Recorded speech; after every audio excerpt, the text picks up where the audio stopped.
रहे थे, यानी कि भारतीय राज्य व्यवस्था। हमने भारतीय राज्य व्यवस्था में 4 से 5 लेक्चर्स कंप्लीट कर लिए हैं। हमारा जो आज का टॉपिक है वो है संविधान सभा का गठन। इससे पहले वाले वीडियो में हमने पढ़ा था कि संविधान की मांग किसने पहले की थी, और इस तरीके से हमने फैक्ट्स को देखा था। आज का जो हमारा टॉपिक है वो है संविधान सभा का गठन। तो आज हम संविधान सभा के गठन में जो भी हमारे फैक्ट हैं उसको भी हम देखेंगे, और जो हमारे बेसिक हमारा जो नॉलेज है उसको भी हम अपने कंसेप्ट को भी क्लियर करेंगे। तो आई होप आप सब वीडियो को देखेंगे और पूरा देखेंगे और वीडियो पे बने रहेंगे। उससे पहले अगर आप मेरी वीडियोस को देखते हैं तो प्लीज़ वीडियो को लाइक एंड सब्सक्राइब करिए और बेल आइकन को भी दबाइए, जिससे कि वीडियो जैसे ही अगर मैं डालती हूँ तो नोटिफिकेशन आपको पहले मिल जाए। तो चलिए वीडियो को स्टार्ट करते हैं। सबसे पहले हमने बात किया था कि संविधान सभा का गठन।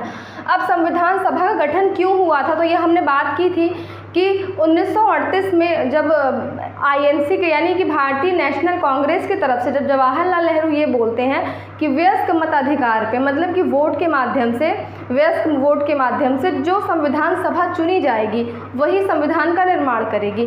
तो संविधान सभा का अगर हम गठन की बात करें तो इसका जो बेसिक जो इसका उद्देश्य है या इसका जो वो है इसका जो ऑब्जेक्टिव है वो यही है कि हमको संविधान को बनाना है, इसका निर्माण करना है, इसीलिए संविधान सभा का गठन होता है। और ये भी बात आपने देखा भी हुआ है कि जो संविधान सभा के गठन में जो मेंबर्स होते हैं वही संविधान में भी मेंबर्स रहते हैं। हालांकि हम इसके बारे में आगे बात करेंगे। तो चलिए वीडियो को स्टार्ट करते हैं। देखिए, सबसे पहले मैंने बताया आपको कि हमने 2-3 योजनाओं के बारे में पढ़ा था कि अगस्त प्रस्ताव आता है जो कि भारत से खारिज हो जाता है, क्योंकि उसमें वो हमें डोमिनियन स्टेट्स बनाने की घोषणा करते हैं कि हम भारत को एक डोमिनियन स्टेट बना देंगे।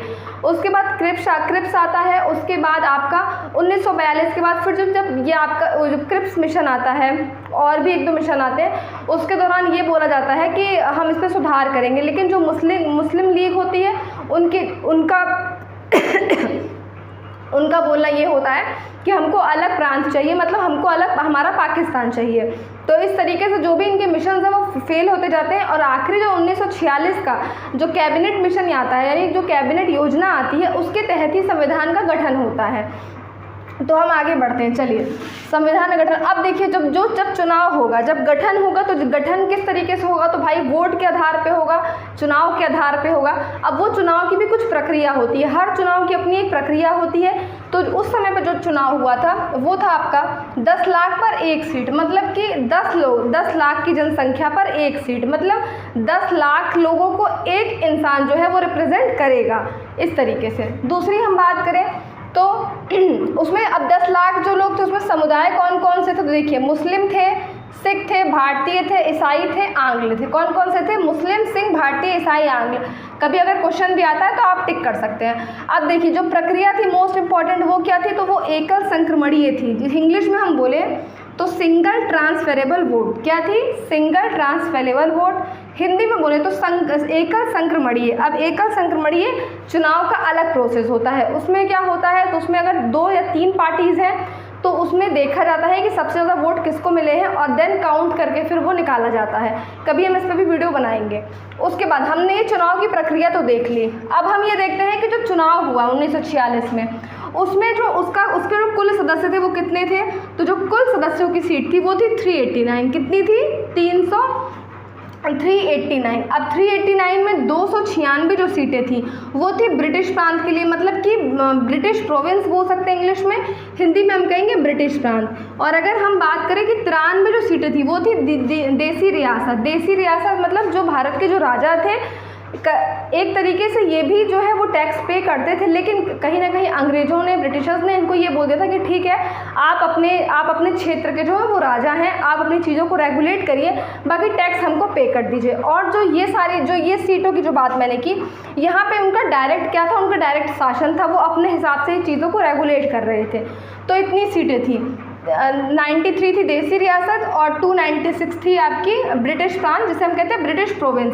अब जब 298 थी तो इसमें देखिए 298 में जो 292 थी वो थी गवर्नर ब्रिटिश प्रांत, और इसमें से 4 जो थी वो थी मुख्य आयुक्त जिसे हम कहते थे चीफ कमिश्नरी स्टेट्स। मतलब चीफ कमिश्नरी स्टेट्स मतलब जैसे कि आज के भारत में हमारे यूनियन टेरिटरीज़ हैं, यूनियन टेरिटरी केंद्र शासित प्रदेश जहाँ से डायरेक्ट शासन होता है केंद्र सरकार का, वैसा ही उस समय भी था।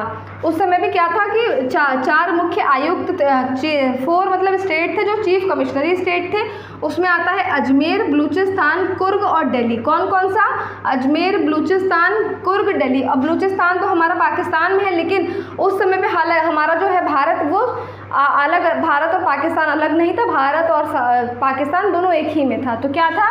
अजमेर, बलूचिस्तान, कुर्ग और दिल्ली। कभी कभी क्वेश्चन भी आता है कि जो 4 मुख्य आयुक्त स्टेट थे उनके नाम क्या थे। या तो आपको सीरीज़ में दे देगा कि पहले आपको बोल देगा कि आप इसको सीरीज़ में सेट करिए, आपको दे देगा Ajmer A B C D इस तरीके से दे देगा, तो आपको उसको करना या बीच में कोई और स्टेट डाल सकता है, तो ऐसे आपको याद रखिएगा।